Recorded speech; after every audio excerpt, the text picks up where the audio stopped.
Hello, beautiful people, and welcome to today's session. We are going to be discussing about ethical considerations in academic research. I am Lucy Wanjiro. Welcome on board. What are ethical considerations in research? This is where you, as the researcher, ensures that the rights, the welfare, the dignity of participants or respondents are protected throughout the research process. It is about doing research in a way that is fair, respectful, and safe for everyone involved, right? So why is it important to have ethical considerations in research? Number one, you're maintaining integrity. This is where you build trust and reliability in academic findings. Number two, upholding credibility. This is where you enhance the reputation of the researchers and institutions, okay? And ensuring trust. This is where you gain the confidence of the participant and the broader community. All right. What are key ethical considerations in academic research? Number one, informed consent. You as a researcher must obtain voluntary and informed consent from your respondents or participants before you involve them in any study. Like, you have to tell them, you have to break it down to them. What is it you intend to do with your study? What questions are you asking them? What are you going to do with this data? Before you start asking them questions, you have to inform them of your intentions. You have to explain the purpose, the procedures, the risks, the benefits of the research in clear and understandable language. You must allow your participant or your respondent to freely decide whether or not to participate in your study. And when they say no, you have to respect their no. The other one is confidentiality. You as the researcher must protect the privacy and confidentiality of participants by ensuring that any personal or sensitive information collected during the study is kept confidential. Okay? And make sure that you use that data only for research purposes. Then minimization of harm. You as a researcher must minimize any potential harm or risks to your respondents or participants. That is physical risk or harm or psychological, any kind of harm. Minimize it or even prevent it from happening. Yes, how do you do that? You ensure you're conducting research in a safe place. Ensure you have support services. Ensure that the participants are not exposed to undue stress or discomfort during the study.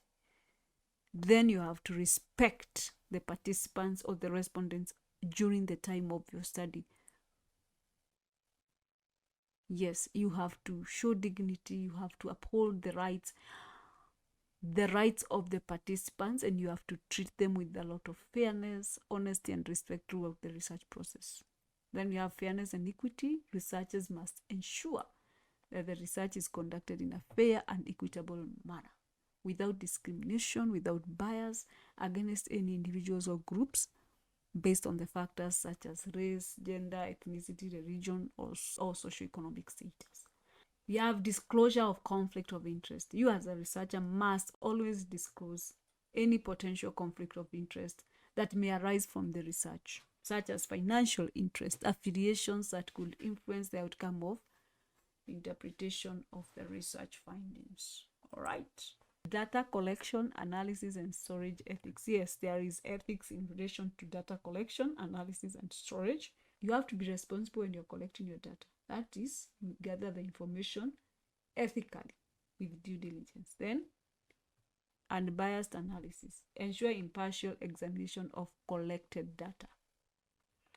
Then you secure your data storage. You protect participant confidentiality and sensitive information.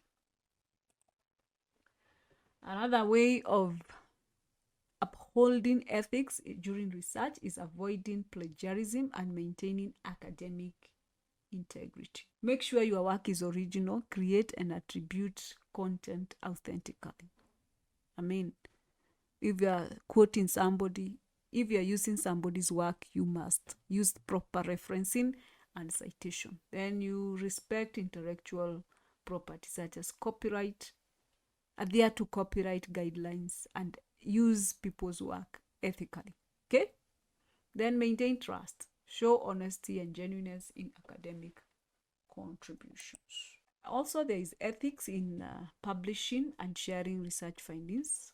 Number one, you have peer review process. Evaluate research rigorously for ethical and methodological standards. Then, open access principles. Make your research findings freely accessible while respecting intellectual property rights. And transparent citation. Acknowledge and credit all your sources honestly and clearly. Ladies and gentlemen, we have come to a conclusion of today's matter.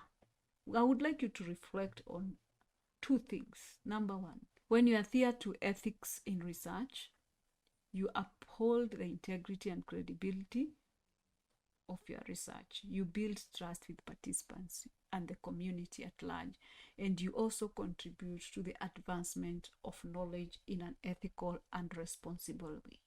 It is important for you as a researcher to familiarize yourself with the specific guidelines of your institution in relation to ethical considerations. For example, some institutions will require you to have consent documents from the universities before you go and conduct a study. You seek permission from research bodies such as NACOSTI here in Kenya. Studies, when you're doing your master's paper, you're doing your master's research, you have to go to NACOSTI, apply for permission. You seek permission to conduct research. You also need to get permission from the institution which you are conducting research. If you're conducting research in an institution, for example, a school, for example, a church, government institution, whatever institution, you need to get permission from the necessary authorities to conduct research. And also, as I have said, there is a body called NACOSTI in Kenya, whereby this body gives you a letter to allow you to conduct research. You apply for this permit. It's a permit to do research. Okay, so various institutions will require you to get the necessary consent documents to conduct your research, and that you should adhere to. It's part of ethics. With those few remarks, I want to thank you so much for joining our academic research journey today. If you have found this video helpful, please don't forget to subscribe and share and like, and also engage us in the comment section for reviews, questions, and suggestions. We really want to hear from you. Until next time, happy researching. My name is Lucy Wanjiru. Adios.